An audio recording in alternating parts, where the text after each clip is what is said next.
தெரிந்த மீனவனாயிருந்தும் நீர் வந்து கை தூக்க காத்திருந்து நான் மூழ்கும் செய்திய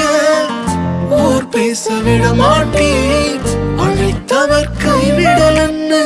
பேச வைத்தேன் என் துதிகள் ஓயாது என் துதிகள் ஓயாது என் துதிகள் ஓயாது கைவிடத் தெரியாதவரை விட்டு ஓட முடியாது உம்மை விட்டா நம்புவதற்கு வேற யாரும்